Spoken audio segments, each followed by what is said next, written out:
주의 날입니다. 주의 전에 오신 여러분들 주님의 이름으로 환영하고 또 축복하면서 우리 앞뒤 옆에 계신 분들과 함께 인사 나누시겠습니다. 사랑합니다. 또 감사합니다. 또 축복합니다.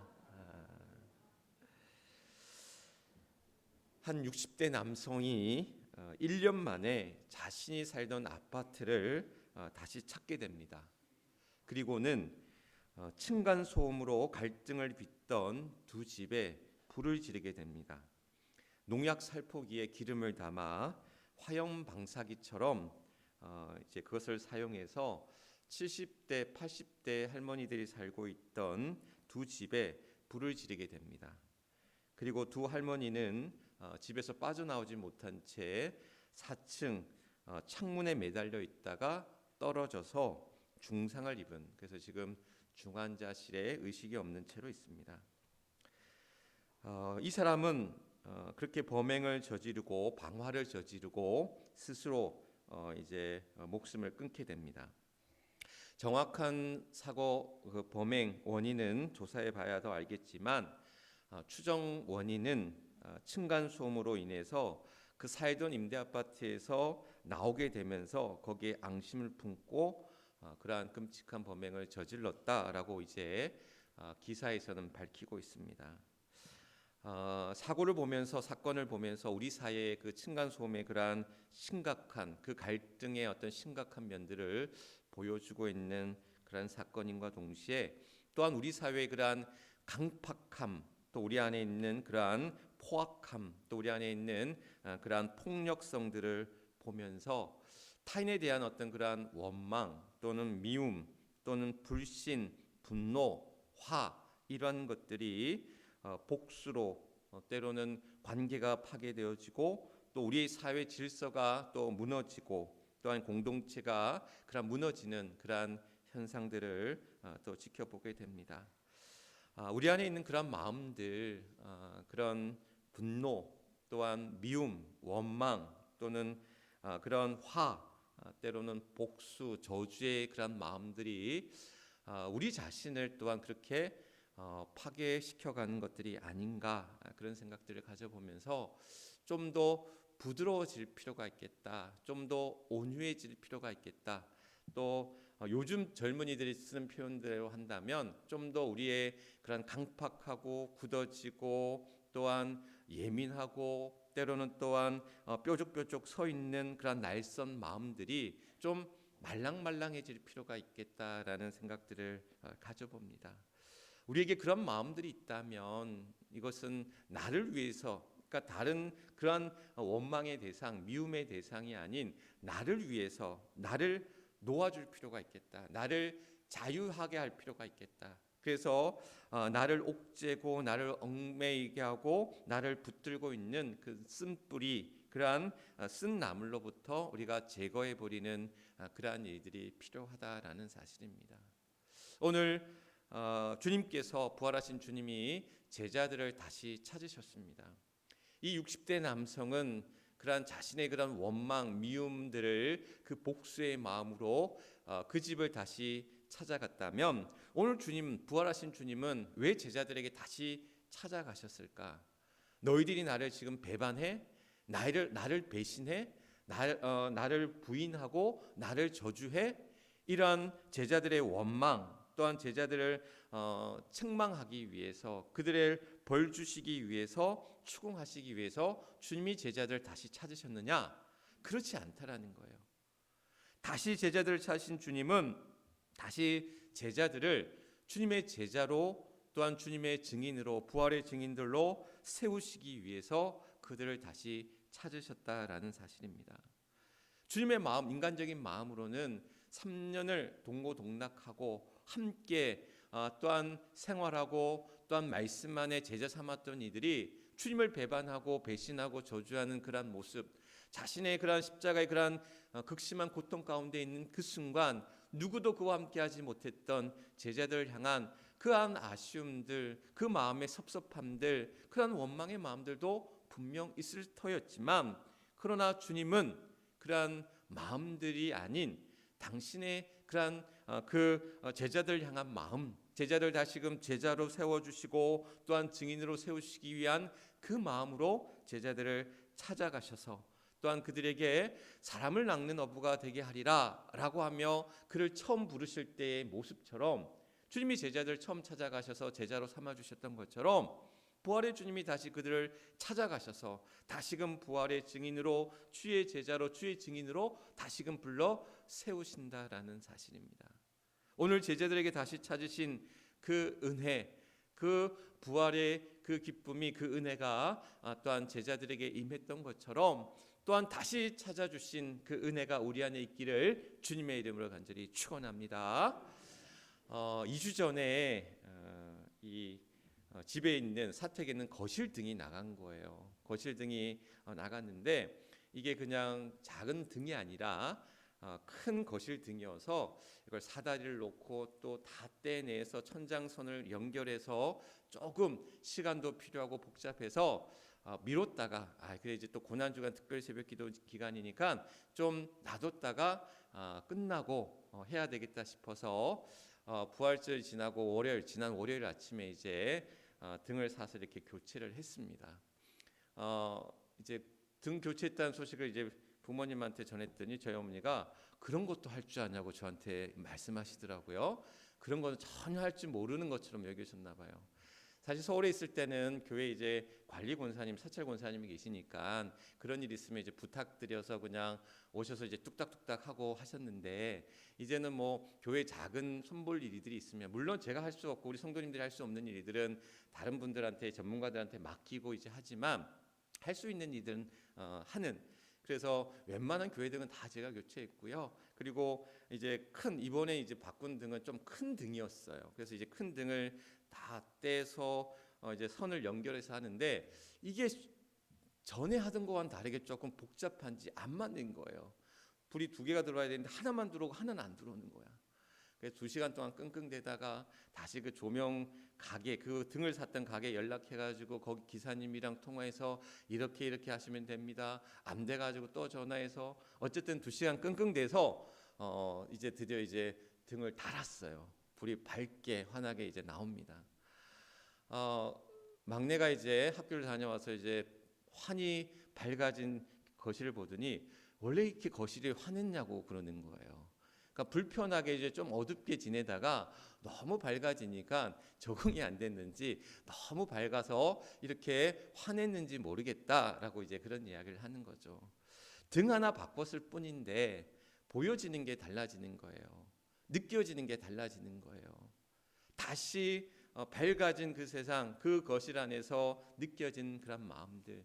오늘 우리 삶이 하나님이 주시는 은혜, 다시 주시는 은혜, 그 부활의 은혜 가운데 우리의 삶이 또한 달라지고 변화되어지고 또한 능력 가운데 또한 우리의 회복 가운데 구원 가운데 또한 일어서고 또한 회복되는 새롭게 되는 오늘 다시 제자들을 다시 찾아 그들을 다시금 일으켜 세워주시는 그러한 주님의 은혜가 우리 안에 있을 줄 믿습니다.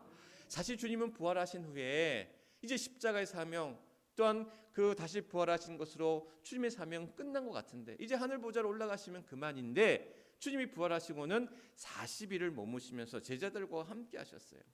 그리고 오늘 처음 이제 그 부활의 첫 증인으로 막달라 마리아에게 나타나시고 다시금 이어서 누구들에게 제자들에게 찾아가셔서 그들에게 예수님을 부활하신 주님을 보이시면서 오늘 그들을 다시금 찾으신 이유를 밝히시는데 4가지 말씀을 통해서 그들에게 전해주셨던 4가지 말씀을 통해서 다시 찾으신 이유. 부활은 다시의 은혜거든요. 그러니까 부활은 다시 생명의 길로, 다시 창조의 길로, 다시 진리의 길로, 다시 의의 길로, 다시 은혜의 길로 다시 찾으신 은혜인데 다시 찾으신 은혜 가운데 오늘 제자들에게 오신 그 4가지 말씀을 통해서 다시 찾으신 이유를 밝히고 계시는 거예요. 첫 번째 주님께서 저들에게 하셨던 말씀이 뭐냐? 19절 말씀에 뭐라고 말씀하셨죠? 너희에게 평강이 있을지어다 라고 말씀합니다. 평강이 있을지어다. 지금 제자들에게 평강을 주시기 위해 주님이 저들을 다시 찾으셨다라는 거예요. 왜? 저들 안에 지금 평강이 무너졌거든요. 저들의 몸과 마음이 지금 무너져 버렸거든요. 평강이 깨져 버렸거든요. 두려움으로 가득 차서 그들이 어떻다라고 했습니까? 저들이 있던 문을 걸어 잠그고 누군가가 올지 문을 걸어 잠그고 창을 닫고 그들이 그들 안에 그 두려움 속에서 머물러 있었다라는 거예요. 그런 그들에게 주님은 평강을 너희에게 주노라라고 말씀하고 있습니다. 그러면 왜 제자들은 평강이 깨어졌느냐? 저들은 몸과 마음이 왜 무너졌느냐? 배신, 그러니까 주님을 배신한 그러한 죄책감 때문에. 주님은 저들이 믿노라, 또한 주님을 따르겠노라, 주님을 위해 목숨을 버리겠노라까지 고백하고 다짐했던 제자들이 주님을 배반하고 배신하고 어떻게 합니까? 도망을 가잖아요. 그러니까 배신에 대한, 주님을 배신한 것에 대한 죄책감이 그들 앞에 있었어요. 또한 저들은 주님의 죽음을 목격했어요. 그러니까 주님의 죽음을 목격하면서 자신도 죽을 수 있다라는, 자신도 저들도 예수님처럼 죽음 가운데 처해질 수 있다라는 죽음에 대한 두려움이 있었어요. 뿐만 아니라 또 하나는 이제 막막해진 거예요. 주님이 따를 때는 주님이 이제 왕이 되시고 주님이 또한 유대의 왕이 되실 때 한 자리씩 차지하면서 뭔가 저들의 어떤 일을 할 수 있을 거라 여겼는데 이제 무엇을 해야 될지, 미래에 대한, 불안한 미래에 대한 막막함들이 그들 안에 밀려왔기 때문에 그들은 모든 평강이 깨졌어요. 요즘 표현으로 하면 멘붕이 온 거예요. 저들의 멘탈이 무너지고 붕괴돼서 어떻게 할지 모를 그런 아노미의 상태에 사실 저들이 처해 있을 때 주님은 나타나셔서 평강이 너에게 있을지어다. 히브리어로 평강을 뭐라고 얘기했습니까? 샬롬이라고 얘기했잖아요. 샬롬. 지난번에 왕대 교수님 오셔가지고 말씀 전하시면서 샬롬에 대한 예화를 들려주셨는데 재밌는 예화, 재미있기도 하지만 참 은혜가 되는 예화 있는데 여러분 기억하시는지 모르겠습니다. 한 세신자가 암 선고를 받은 거예요. 그래서 이제 암 선고를 받고 몇 개월 못 산다라는 시한부 선고를 받으니 청천벽력 같은 소식이잖아요. 그런데 그런 마음으로 가는데 목사님을 만난 거야. 그 교회 목사님을 만났는데 목사님이 뭐라고 인사합니까? 샬롬하고 인사를 하는데 그 샬롬이 뭐처럼 들렸다? 살롬. 너는 죽을 놈이 아니라, 병원에서 넌 지금 죽을 몸이야. 너는 죽을 놈이야 라고 얘기했는데 그 목사님이 샬롬하고 얘기하는데 너는 죽을 놈이 아니고 샬롬이야, 살 사람이야 라는 이야기에 내가 하나님 앞에 기도하고 하나님 앞에 매달려야 돼 있구나. 그래서 기도하고 또한 하나님 앞에 매달릴 때에 그 병이 나아지는 놀라운 기적의 역사가 일어났다라는 그러한 예화를 들려주시면서 오늘 우리에게 그 샬롬이란 은혜가, 오늘 제자들에게 그 평강이 무너지고 저들의 몸과 마음이 무너지고 저들의 삶의 자리가 무너지는 그때에 주님이 평강을 주시면서 샬롬을 주시면서 다시금 일어서게 하시고 다시금 회복하게 하시고 다시금 그들에게 참된 주님의 평안이, 주님의 평강이 다시금 회복의 역사로 그들을 일으켜 세워주셨다는 사실, 오늘 다시 사신 주님이, 그 부활의 주님이 제자들 찾아오셨던 것처럼 우리들을 찾아오셔서 우리 삶의 샬롬으로, 우리 삶의 평강으로, 우리 삶의 회복의 역사 가운데 나아갈 수 있기를 주님의 이름으로 간절히 축원합니다. 이렇게 샬롬의 그 평강의 은혜로 함께 하신 주님이 제자들에게, 그들에게 평강을 주시면서 그 평강 가운데 머물러 있는 것이 아니라 어떻게 했어요? 두 번째 주신 말씀이 뭐였습니까? 21절 말씀에 너희를 보낸다라고 말씀하십니다. 하나님이 나를 보내주셨던 것처럼 나도 너희를 보낸다라고 말씀하고 계신 거예요. 하나님이 또한 주님을 부르심의 그 사명 가운데, 그 십자가의 사명 가운데, 또한 그 구원의 사명 가운데 그를 불러주시고 세워주셨던 것처럼 주님도, 부활하신 주님이 제자들 다시 찾아주셔서 다시금 제자로 너희들을 부른다, 너희들을 보낸다라고 말씀하시는 거예요. 그 보내심의 자리, 그 부르심의 자리 가운데 제자들 다시금 불러주셨다는 거예요. 무너진 마음, 무너진 몸, 무너진 삶이 다시금 평강으로, 주님 주시는 평강으로, 그 샬롬으로 다시 회복되고 일어설 때에 그 자리에 머무는 것이 아니라 여기가 좋사오니, 지금이 좋사오니, 이대로가 좋사오니가 아니라 그 사명의 자리로, 부르심의 자리로 주님이 너희를 보낸다라고 말씀하는 거예요. 마태복음 17장 말씀에 보면 우리가 잘 아는 변화선 사건이 있어요. 주님의 변화하시는 모습을 보고는 제자들이 너무 그 황홀경, 주님의 그러한 황홀한 모습에 어떻게 거기에 빠져드는 거예요. 여기가 너무 좋은 거예요. 그래서 그곳에, 그 변화산에 초막 셋을 짓겠다고 얘기합니다. 모세를 위해, 엘리야를 위해, 주님을 위해 초막셋을 짓고 여기에 머물고 싶습니다. 그랬더니 주님이 아니다, 내려가야 된다, 내려가서 해야 할 일이 있고 가야 할 길이 있다라고 말씀하시며 그들과 함께 내려가시거든요. 그곳에 머무는 것이 아니라 그 사명의 자리 가운데, 그 부르심의 자리 가운데 너희들을 보낸다라고 말씀하고 있는 거예요. 이번에 새로 등록하신 새 가족 중에 어떤 집사님과 카톡을 주고받다가 그런 여러 봉사와 섬김의 모습들이 너무 귀하고 감사하다라는 메시지를 보냈더니 그 집사님이 뭐라고 이제 저한테 답장을 주셨냐면, 해미제일교회에 등록하고 조금씩 함께 섬기면서 주께서 우리 가정을 보내셨음을 확증하는 시간이었습니다라는 그런 답을 보내주셨어요. 집사님의 기도였겠죠. 집사님의 그 기도 가운데 이곳에 이제 이사 와서 이곳에 보내주신, 이곳에서 봉사하고 섬기면서 하나님이 우리 가정을 이곳에 보내주신 그것을 확증하는 시간이었다. 그 보내심의 시간들을 확증하는 그 시간들이 너무나 귀하고 너무나 감사하고, 오늘 우리에게도 하나님이 여러분들을 보내주셔서 또한 부르셔서 그 부르심의 자리 가운데, 내게 주신 사명 가운데 내게 주신 일들을, 그것이 교회만이 아니라 우리의 가정일 수도 있고 또 우리의 직장일 수도 있고 우리의 삶의 터전일 수도 있고, 모든 삶의 자리가 하나님의 보내주신 부르심의 자리인데, 너를 보내주시고 우리를 보내주시고 함께 주님께서 이 모든 일들을 이루어 나가도록 우리에게 맡겨주셨다라는 거예요. 누구의 몫만이 아니라 우리 모두의 몫으로, 우리 모두의 사명으로, 각자의 사명으로 그 부르심의 자리에서 너희를 보낸다라고 말씀하고 계시다라는 사실. 오늘도 이 부르심의 자리에서, 주님이 보내주신 그 자리에서 우리에게 주신 사명, 이제 주님이 주신 은혜로 평강 가운데 다시금 일어서, 다시금 소망 가운데, 다시금 믿음 가운데, 다시금 그 담대함 가운데 우리의 주어진 일을 향해 믿음으로 나아갈 수 있는 저와 여러분 우리 모두가 될 수 있기를 주님의 이름으로 간절히 축원합니다. 너에게 평강이 있을지어다, 내가 너희를 보낸다. 그리고 세 번째 주님이 하셨던, 제자들을 다시 찾아 주셔서 주셨던 세 번째 말씀이 뭐냐? 오늘 21절 말씀, 22절 말씀, 성령을 받으라라는 이야기입니다. 다시금 회복이 됐어요. 다시금 부르심의 자리 가운데 열심히 사명 가운데 나아갑니다. 그런데 아무리 우리가 확신과 사명에 가득 차도 우리가 하는 일 가운데는 때로는 힘이 들 때가 있어요. 아플 때가 있어요. 힘들 때가 있어요. 어려울 때가 있어요. 시험 들 때가 있어요. 흔들릴 때가 있어요. 오늘 우리에게 그러한 흔들림 속에서 넘어지기도 하고 무너지기도 하고 방황하기도 하고 어려워할 때, 주님은 우리에게 홀로 그 자리에 두지 아니하시고 누구를 보내주셨다? 성령을 보내주셨다라는 거예요.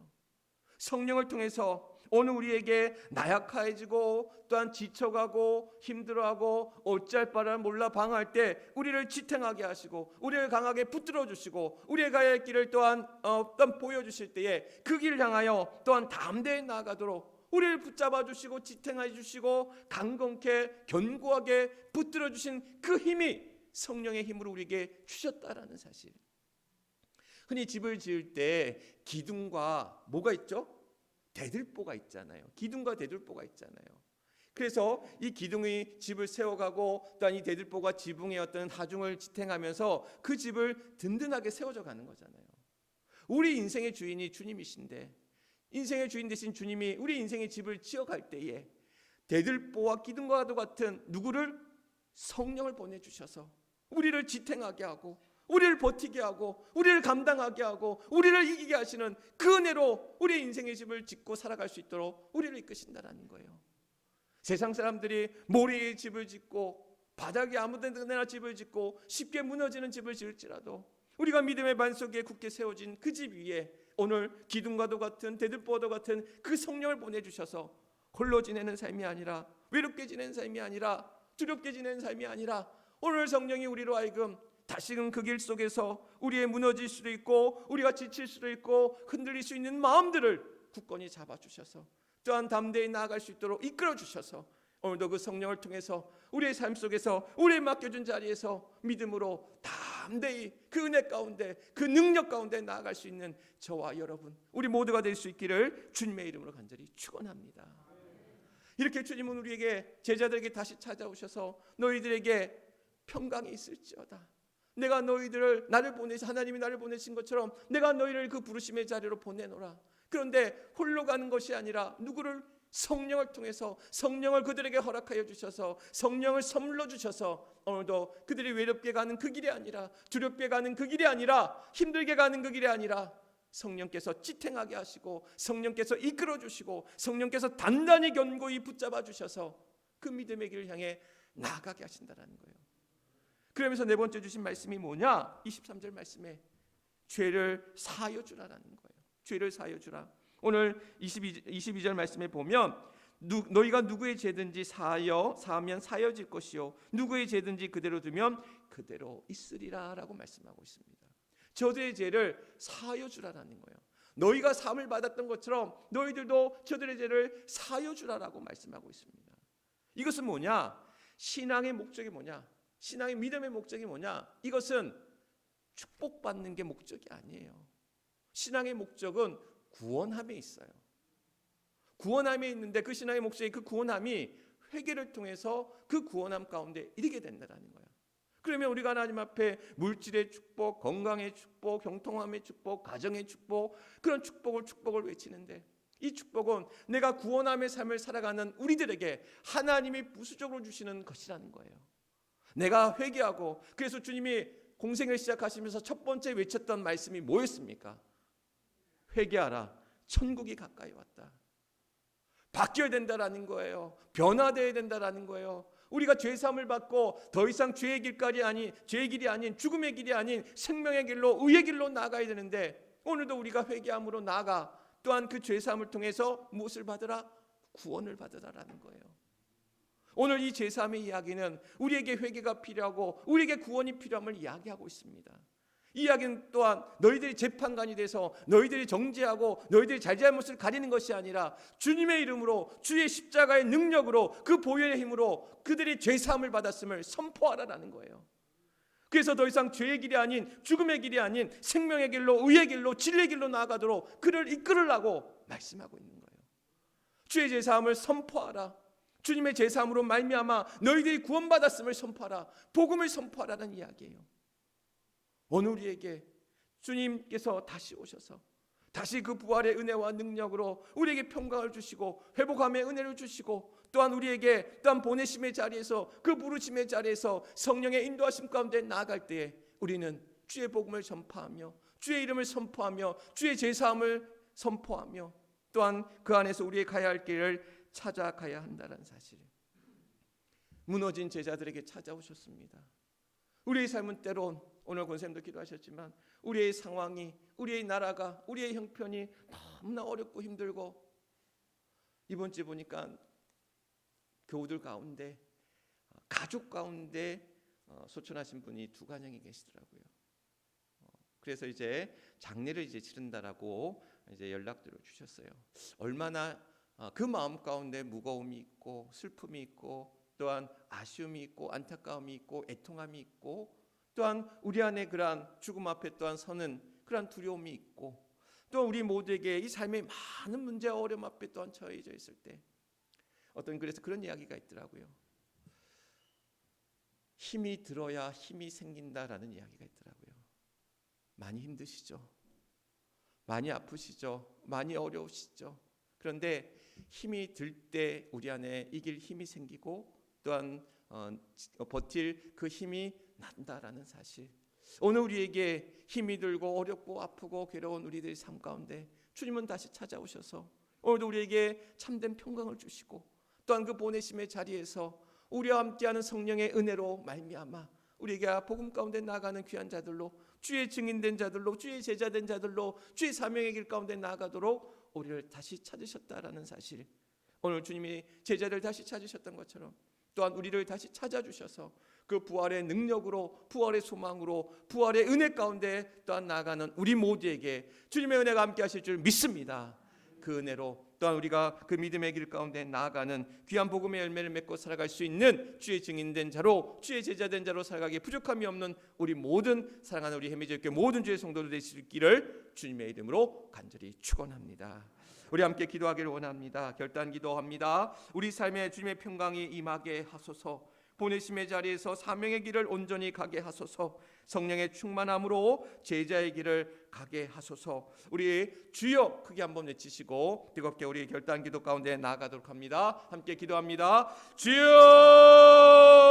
아버지 하나님, 부활의 능력으로, 부활의 소망으로, 부활의 은혜로 오늘도 주님 앞에 나아갑니다. 사랑하는 주의 성도들, 저들 앞에 놓여져 있는 삶의 많은 무게와 어려움들이 우리를 짓누르게 하고, 우리를 아프게 하고, 우리를 힘들게 하고, 우리를 어렵게 하는 일들이 얼마나 많은지요. 그러나 오늘도 우리가 믿음으로 일어설 수 있는 것은 오늘도 다시금 일으켜 세워주시고 소망 가운데 인도하시는 주님의 은혜가, 그 능력이 우리 안에 있는 줄 믿습니다. 보내심을 받은 그 자리에서 오늘도 우리가 그 믿음의 자리에서 아버지의 사명 가운데 나아갈 때에, 성령의 충만한 은혜 가운데 나아갈 때에 아버지 하나님 지치지 않게 하시고 포기하거나 낙심하지 않게 하시고 오늘도 일으켜 세워주시는 주의 은혜 가운데 하나님 믿음으로 나아갈 수 있도록 주의 증인된 자들로 살아가게 부족함이 없는 우리 모든 사랑하는 에미지엘 교회의 성도들 되게 하여 주시옵소서. 하나님 도우실 줄 믿습니다. 하나님 붙들어 주실 줄 믿습니다. 하나님 강건케 하여 주실 줄 믿습니다. 오늘도 주님 다시 찾으신 은혜가 우리 안에 임하게 하여 주옵시고 오늘도 그 은혜와 능력으로 소망 가운데 나아갈 수 있도록 하나님 역사하여 주옵소서. 빈 무덤을 이기시고 죽음의 권세를 이기시고 부활의 은혜로, 부활의 능력으로, 부활의 소망으로 다시 오신 주님, 오늘 제자들을 다시 찾아주셔서 저들에게 평강이 있을지어다, 내가 너를 보내노라, 내가 성령을 받으라, 또한 죄를 사하여 주라 말씀하시며 오늘도 다시금 주의 제자로, 주의 증인된 자들로, 그 부활의 증인으로 다시 세워주셨던 것처럼 오늘도 무너진 삶의 자리에서, 지쳐 쓰러진 삶의 그러한 아픔과 괴로움과 어려움과 두려움 앞에서 오늘도 우리를 일으켜 세워주시는 그 평강 가운데 다시금 살리시는 회복의 역사 가운데 나아가시는 그러한 부활의 주님, 그 능력이 우리 안에 임하게 하여 주옵시고 오늘도 우리를 보내심의 자리에서, 저마다의 삶의 모든 자리에서 맡겨진 사명 가운데 나아갈 때에 우리에게 성령을 보내주셔서 성령의 이끄심과 도우심 가운데, 그 믿음 가운데 그 복음으로 또한 나아가는 귀한 걸음걸음 위에 하나님 함께 해주셔서 사랑하는 주의 성도들, 포기하거나 낙심하거나 절망하거나 아버지에 무너지는 것이 아니라 오늘도 주의 은혜로 다시 찾으신 주의 은혜와 능력으로 일어서는 사랑하는 주의 성도들 되게 하여 주옵소서. 모든 영광 하나님 앞에 올려드리오며 부활의 첫 열매가 되시는 우리 주 예수 그리스도 이름 받들어 간절히 기도드려옵나이다. 아멘. 아멘. 우리 주신 말씀 기억하시면